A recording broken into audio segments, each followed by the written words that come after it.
Anya, a girl with hair the color of spun moonlight and eyes that sparkled like emeralds, wandered through the bustling marketplace. Her curiosity led her past stalls overflowing with vibrant spices, shimmering fabrics and peculiar creatures she'd only seen in her grandmother's stories. Suddenly, a tiny voice squeaked beside her, "Lost, are you?" Anya looked down to see a small, gray mouse with bright, intelligent eyes perched on her shoe. "Who are you?" she asked, surprised. "Pip, at your service," the mouse replied with a cheeky grin. "And you, are you looking for something in particular?" Anya explained that she loved music but wished to learn an instrument unlike any other. Pip, intrigued, led her through twists and turns until they reached a small, dusty music shop tucked away in a forgotten corner. An old woman with kind eyes and a warm smile greeted them. "Welcome, dear ones," she said. "My name is Lyra.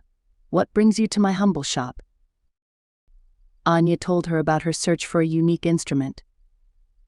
Lyra chuckled and gestured to a shelf overflowing with instruments Anya had never seen before: a lute with shimmering strings that whispered in the breeze, a harp carved from dragonwood, and a set of drums that sounded like rolling thunder. Anya's eyes widened in wonder.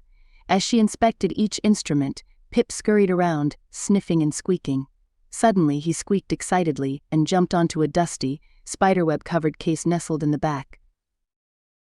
Lyra carefully brushed away the cobwebs and opened the case to reveal a beautiful, intricately carved flute. "This," she said, "is called the Lost Melody. It has been silent for many years, its song lost to the world." Anya felt a pull towards the flute, its wood warm and welcoming in her hands. She blew gently, and a faint, hesitant note emerged.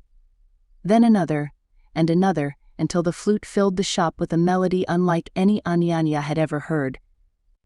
It was a song of forgotten memories, of wind whispering through ancient forests, and of stars singing in the night sky. Lyra smiled.